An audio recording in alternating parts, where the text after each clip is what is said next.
Salam sejahtera bagi kita sekalian, Bapak Ibu Saudara-saudara. Shalom. Jumpa lagi kita di hari ini, di hari yang ke-56 dalam gerakan membaca Alkitab di 365 hari. Dan hari ini kita ada dalam pembacaan Hakim-Hakim 11 sampai pada Hakim-Hakim 14. Tetapi sebelumnya itu mari kita berdoa. Bapa yang baik, Bapa yang teramat baik dalam kehidupan kami menikmati setiap sukacita yang Tuhan berikan bagi kami semua. Dan hari ini kami pun mau untuk belajar lagi tentang firman-Mu. Tuntun dan bimbinglah kami, agar kami semakin giat dan gemar untuk selalu mengingat kebenaran firman-Mu dalam setiap perjalanan kehidupan kami. Ya Bapa di surga, anugerahkanlah hikmat kepada kami semua, dan tuntunlah kami dengan kebenaran firman-Mu. Di dalam nama Tuhan Yesus, Juru Selamat kami yang hidup. Amin. Bapak Ibu Saudara-saudara, mari kita membaca Hakim-Hakim 11 sampai pada Hakim-Hakim 14. Adapun Yefta orang Gilead itu adalah seorang pahlawan yang gagah perkasa, tetapi ia anak seorang perempuan sundal. Ayah Yefta ialah Gilead. Juga istri Gilead melahirkan anak-anak lelaki baginya. Setelah besar anak-anak istrinya ini, maka mereka mengusir Yefta. Katanya kepadanya, "Engkau tidak mendapat milik pusaka dalam keluarga kami, sebab engkau anak perempuan, anak dari perempuan lain." Maka larilah Yefta dari saudara-saudaranya itu dan diam di tanah Tob. Di sana berkumpullah kepadanya petualang-petualang yang pergi merampok bersama-sama dengan dia. Beberapa waktu kemudian Bani Amon berperang melawan orang Israel. Dan ketika Bani Amon itu berperang melawan orang Israel, pergilah para tua-tua Gilead menjemput Yefta dari tanah Tob. Kata mereka kepada Yefta, "Mari, jadilah panglima kami, dan biarlah kita berperang melawan Bani Amon." Tetapi kata Yefta kepada para tua-tua Gilead itu, "Bukankah kamu sendiri membenci aku dan mengusir aku dari keluargaku? Mengapa kamu datang sekarang kepadaku pada waktu kamu terdesak?" Kemudian berkatalah para tua-tua Gilead kepada Yefta, "Memang kami datang kembali sekarang kepadamu.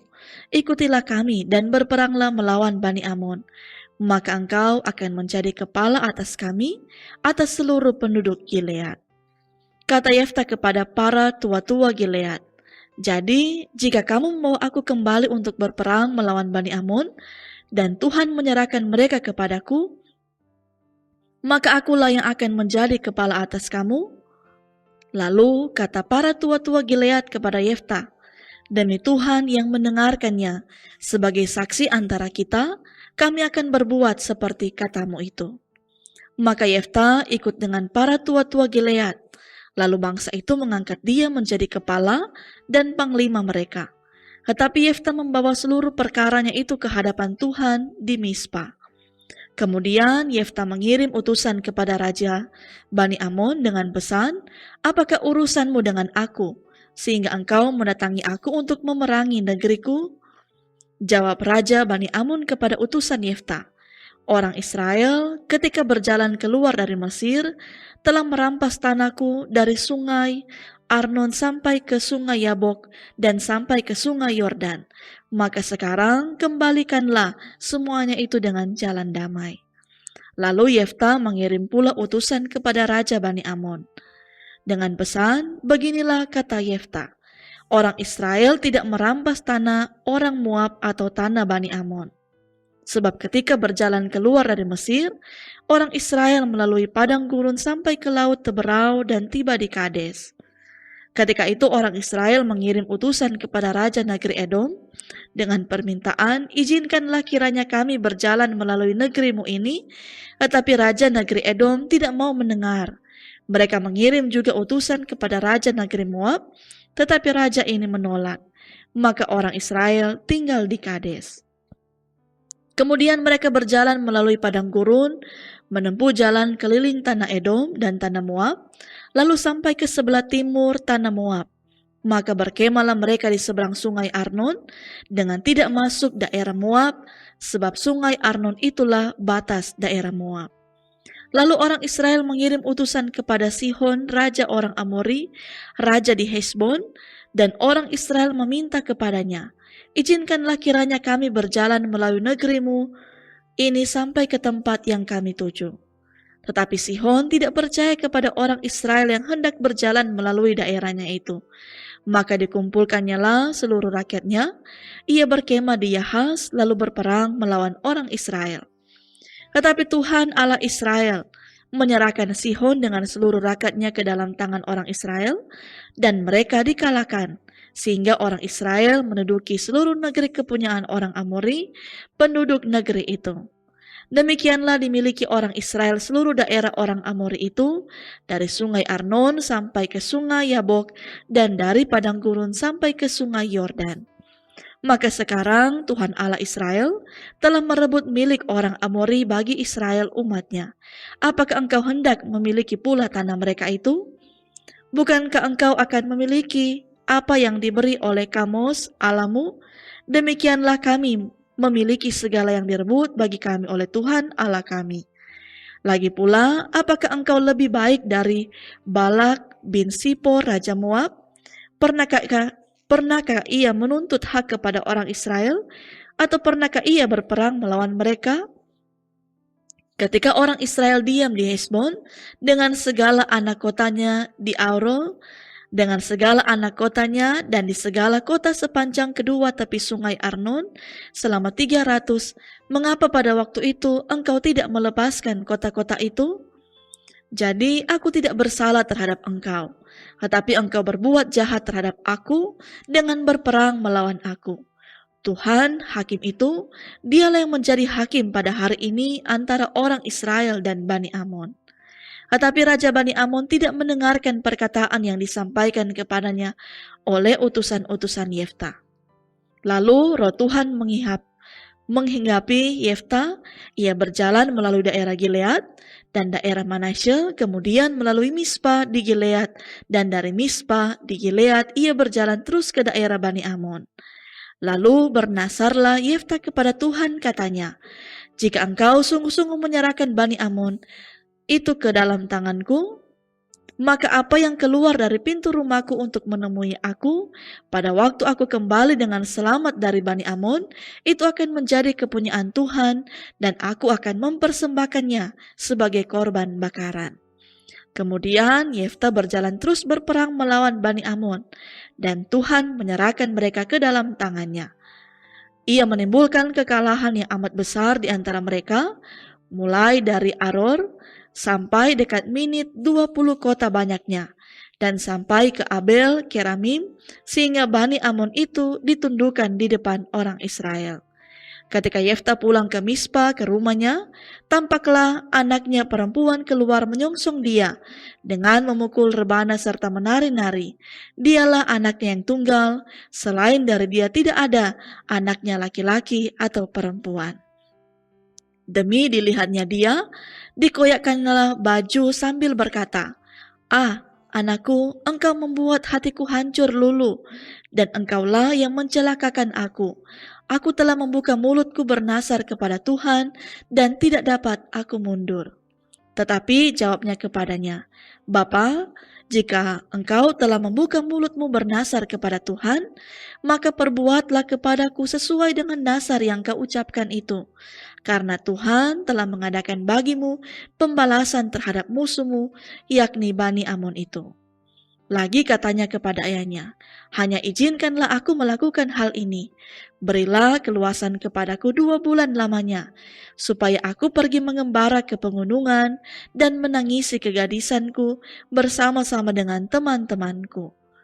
Jawab Yefta, "Pergilah." Dan ia membiarkan dia pergi 2 bulan lamanya. Maka pergilah gadis itu bersama-sama dengan teman-temannya menangisi kegadisannya di pegunungan. Setelah lewat kedua bulan itu, kembalilah ia kepada ayahnya, dan ayahnya melakukan kepadanya apa yang telah dinasarkannya itu. Jadi gadis itu tidak pernah kenal laki-laki dan telah menjadi adat di Israel. Bahwa dari tahun ke tahun anak-anak perempuan orang Israel selama 4 hari setahun meratapi anak perempuan Yefta orang Gilead itu. Digerakkanlah orang Efraim, lalu mereka bergerak ke Sahon. Dan mereka berkata kepada Yefta, "Mengapa engkau bergerak untuk memerangi Bani Amun dengan tidak memanggil kami untuk maju bersama-sama dengan engkau? Sebab itu kami akan membakar rumahmu bersama-sama kamu." Tetapi jawab Yefta kepada mereka, "Aku dan rakyatku telah terlibat dalam peperangan yang hebat dengan Bani Amun. Lalu aku memanggil kamu, tetapi kamu tidak datang menyelamatkan aku dari tangan mereka. Ketika kulihat bahwa tidak ada yang datang menyelamatkan aku, maka aku mempertaruhkan nyawaku dan aku pergi melawan Bani Amun itu. Dan Tuhan menyerahkan mereka ke dalam tanganku. Mengapa pada hari ini kamu mendatangi aku untuk berperang melawan aku?" Kemudian Yefta mengumpulkan semua orang Gilead. Lalu mereka berperang melawan suku Efraim. Dan orang-orang Gilead mengalahkan suku Efraim itu. Sebab orang-orang itu mengatakan, "Kamulah orang-orang yang telah lari dari suku Efraim. Kamu Gilead itu ada di tengah-tengah suku Efraim dan suku Manasye." Untuk menghadapi suku Efraim itu, maka orang Gilead menduduki tempat-tempat penyeberangan sungai Yordan. Apabila dari suku Efraim ada yang lari dan berkata, "Biarkanlah aku menyeberang," maka orang Gilead berkata kepadanya, "Orang Efraim ke engkau?" Dan jika ia menjawab, "Bukan," maka mereka berkata kepadanya, "Coba katakan dahulu, Sibolet." Jika ia berkata, "Sibolet," jadi tidak dapat mengucapkannya dengan tepat, maka mereka menangkap dia dan menyembelihnya dekat tempat-tempat penyeberangan sungai Yordan itu. Pada waktu itu tewaslah dari suku Efraim 42.000 orang. Yefta memerintah sebagai hakim atas orang Israel 6 tahun lamanya. Kemudian matilah Yefta, orang Gilead itu, lalu dikuburkan di sebuah kota di daerah Gilead. Sesudah dia, maka Ebsan dari Betlehem memerintah sebagai hakim atas orang Israel. Ia mempunyai 30 anak laki-laki, 30 anaknya perempuan dikawinkannya keluar kaumnya, dan 30 anak perempuan diambilnya dari luar kaumnya untuk anak-anaknya lelaki itu. Ia memerintah atas orang Israel 7 tahun lamanya. Kemudian matilah Ebsan, lalu dikuburkan di Betlehem. Sesudah dia, maka Elon orang Sebulon memerintah sebagai hakim atas orang Israel. Ia memerintah atas orang Israel 10 tahun lamanya. Kemudian matilah Elon, orang Sebulon itu, lalu dikuburkan di Ayalon di tanah Sebulon. Sesudah dia, maka Abdon bin Hillel, orang Piraton, memerintah sebagai hakim atas orang Israel. Ia mempunyai 40 anak laki-laki dan 30 cucu laki-laki yang mengendarai 70 ekor keledai jantan. Ia memerintah atas orang Israel 8 tahun lamanya. Kemudian matilah Abdon bin Hillel, orang Piraton itu, lalu dikuburkan di Piraton di tanah Efraim di pegunungan orang Amalek. Orang Israel melakukan pula apa yang jahat di mata Tuhan. Sebab itu Tuhan menyerahkan mereka ke dalam tangan orang Filistin 40 tahun lamanya. Pada waktu itu ada seorang dari Sora, dari keturunan orang Dan, namanya Manoah, istrinya mandul, tidak beranak. Dan malaikat Tuhan menampakkan diri kepada perempuan itu dan berfirman kepadanya demikian, "Mengapa engkau mandul, tidak beranak? Tetapi engkau akan mengandung dan melahirkan seorang anak laki-laki.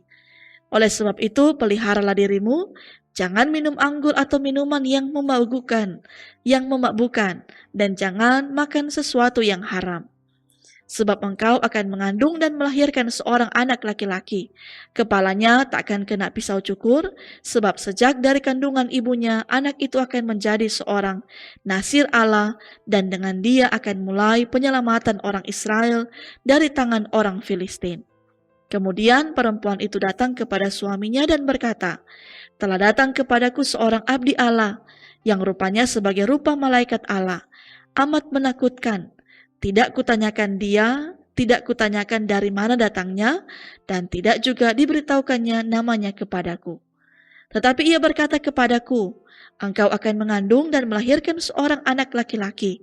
Oleh sebab itu, janganlah minum anggur atau minuman yang memabukkan, dan janganlah makan sesuatu yang haram. Sebab sejak dari kandungan ibunya, sampai pada hari matinya, anak itu akan menjadi seorang nasir Allah. Lalu Manoah mohon kepada Tuhan, katanya, ya Tuhan, berilah kiranya abdi Allah yang kau utus itu datang pula kepada kami dan mengajar kami apa yang harus kami perbuat kepada anak yang akan lahir itu. Maka Allah mendengarkan permohonan Manoah, sehingga malaikat Allah datang pula kepada perempuan itu ketika ia duduk di padang, dan ketika Manoah suaminya itu tidak ada bersama-sama dengan dia. Kemudian perempuan itu segera berlari memberitahukan kepada suaminya. Katanya kepadanya, orang yang datang kepadaku baru-baru ini menampakkan diri pula kepadaku. Lalu bangunlah Manoah dan mengikuti istrinya.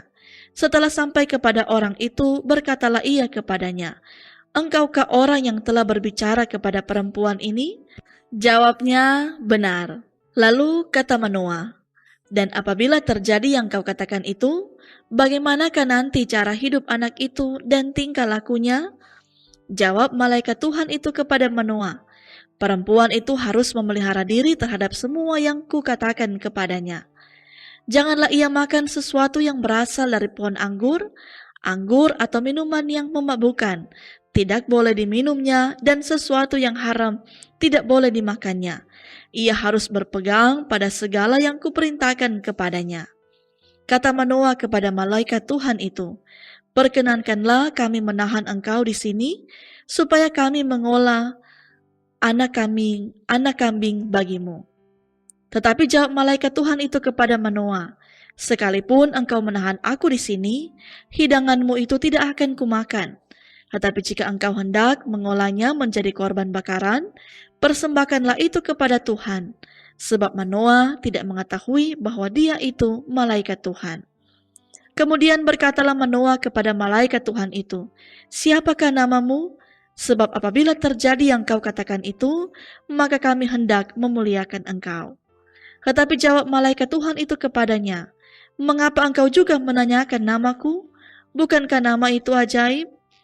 Sesudah itu Manoah mengambil seekor anak kambing dan korban sajian, lalu mempersembahkannya kepada Tuhan di atas batu. Lalu diperbuatnyalah keajaiban, sementara Manoah dan istrinya memandanginya. Sedang nyala api itu naik ke langit dari mezbah, maka naiklah malaikat Tuhan dalam nyala api mezbah itu.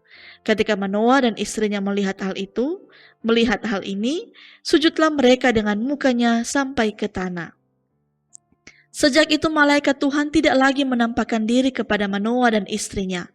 Maka tahulah Manoah bahwa dia itu malaikat Tuhan. Berkatalah Manoah kepada istrinya, kita pasti mati, sebab kita telah melihat Allah. Tetapi jawab istrinya kepadanya, seandainya Tuhan hendak membunuh kita, maka tidaklah ia menerima korban bakaran dan korban sajian dari tangan kita, dan tidaklah ia memperlihatkannya semuanya itu kepada kita, dan tidaklah ia memperdengarkan hal-hal yang demikian kepada kita pada waktu sekarang ini. Lalu perempuan itu melahirkan seorang anak laki-laki dan memberi nama Simson kepadanya. Anak itu menjadi besar dan Tuhan memberkati dia. Mulailah hatinya digerakkan oleh Roh Tuhan di Mahanaim dan yang terletak di antara Sora dan Esitaol. Simson pergi ke Timna dan di situ ia melihat seorang gadis Filistin.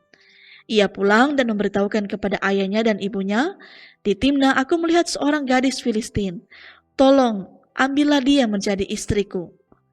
Tetapi ayahnya dan ibunya berkata kepadanya, tidak, adakah di antara anak-anak perempuan sanak saudaramu atau di antara seluruh bangsa kita seorang perempuan, sehingga engkau pergi mengambil istri dari orang Filistin, orang-orang yang tidak bersunat itu?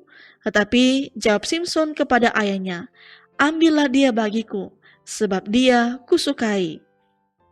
Tetapi ayahnya dan ibunya tidak tahu bahwa hal itu daripada Tuhan asalnya. Sebab memang Simson harus mencari gara-gara terhadap orang Filistin. Karena pada masa itu orang Filistin menguasai orang Israel. Lalu pergilah Simson beserta ayahnya dan ibunya ke Timna. Ketika mereka sampai ke kebun-kebun anggur di Timna, maka seekor singa muda mendatangi Simson dengan mengaum. Pada waktu itu berkuasalah roh Tuhan atas dia, sehingga singa itu dicabiknya seperti orang mencabik anak kambing tanpa apa-apa di tangannya. Tetapi tidak diceritakannya kepada ayahnya atau ibunya apa yang dilakukannya itu. Maka pergilah ia ke sana lalu bercakap-cakap dengan perempuan itu, sebab Simson suka kepadanya. Setelah beberapa waktu kembalilah ia ke sana untuk kawin dengan perempuan itu. Dan ketika ia menyimpang dari jalan untuk melihat bangkai sungai itu, tampaklah ada kawanan lebah pada kerangka singa itu dan juga madu. Dikeruknya madu itu ke dalam tangannya dan sambil memakannya ia berjalan terus. Kemudian pergilah ia kepada ayahnya dan ibunya dan memberikannya juga kepada mereka. Lalu mereka memakannya. Tetapi tidak diceritakannya kepada mereka bahwa madu itu dikeruknya dari kerangka singa. Setelah ayahnya pergi kepada perempuan itu, Simson mengadakan perjamuan di sana. Sebab demikianlah biasanya dilakukan orang-orang muda. Ketika mereka melihat dia, dipilihlah 30 orang kawan untuk menemani dia.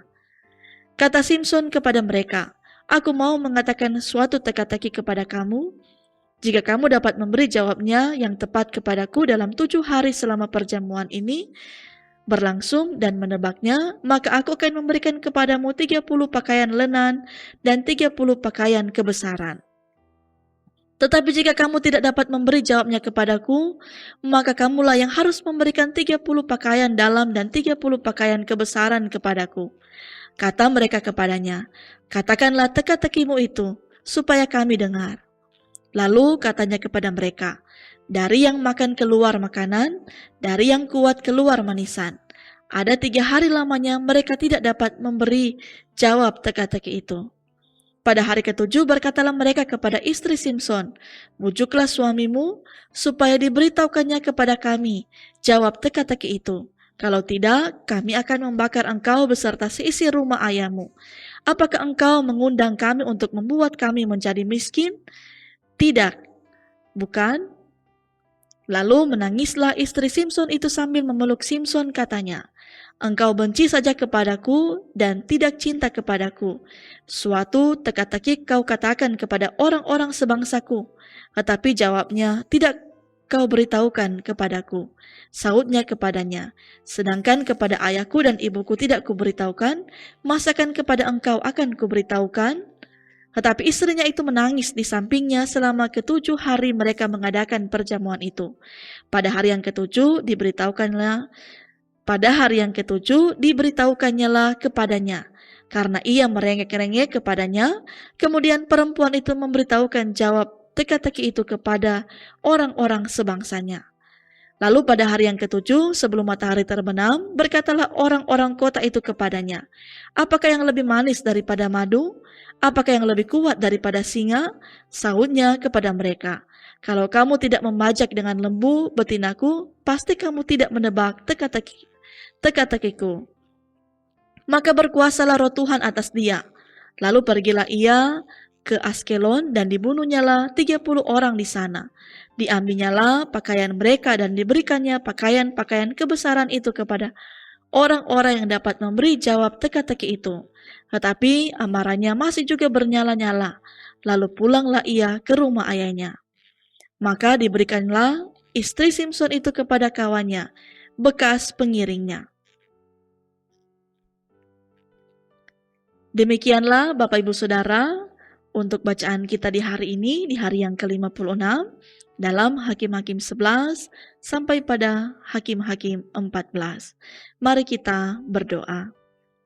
Bersyukur kami kepadamu ya Tuhan, dalam tuntunan yang Tuhan berikan dalam kehidupan kami, sehingga kami dituntun, disertai oleh Tuhan, untuk selalu membaca dan mendengarkan sebagian dari sabda firman-Mu. Bersyukur kami di hari ini, di hari yang ke-56, Tuhan menganugerahkan hikmat, menguasai kami dengan Roh Kudus-Mu, sehingga kami boleh membaca akan sebagian dari sabda firman-Mu. Dan ajarlah kami semua ya Tuhan, agar kami untuk selalu lebih setia kepadamu. Dengan firman-Mu, biarlah akan selalu menuntun setiap perjalanan kehidupan kami, langkah demi langkah, di setiap hari akan kami jalani. Dan kami akan percaya pun setiap perjalanan kehidupan kami, seluruh anggota jemaat Kemim Bukit Muria Rike, seluruh perangkat pelayanan yang ada, bahkan kami juga bagi Bapak Ibu Saudara yang di luar jemaat Kemim Bukit Muria Rike, yang juga selalu setia mengikuti gerakan membaca Alkitab, Tuhan berkatilah setiap perjalanan kehidupan kami ke depan. Biarlah semuanya itu ada dalam kendalinya Tuhan.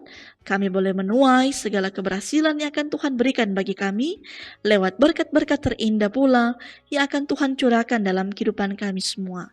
Diberkatilah juga kami yang juga dalam pergumulan masalah, dalam keadaan sakit, yang juga dalam isolasi mandiri. Berilah sehat dan kuat selalu kepada kami, sukacita yang baru, yang biarlah Tuhan akan selalu limpahkan dalam kehidupan kami semua. Dan kami yakin percaya kehidupan kami, baik di hari ini, esok dan sampai selama-lamanya, itu semua juga ada dalam kendali dan perkenanan Tuhan, sehingga kami pun boleh merasakan bahwa kasih Tuhan sungguh luar biasa dalam setiap langkah kehidupan kami. Terima kasih ya Tuhan, inilah syukur kami, permohonan kami kepadamu, hanya di dalam nama Tuhan Yesus kami berdoa. Amin. Terima kasih Bapak Ibu Saudara yang selalu setia mengikuti gerakan membaca Alkitab di hari ini. Tuhan Yesus memberkati kita sekalian. Shalom, damai di hati.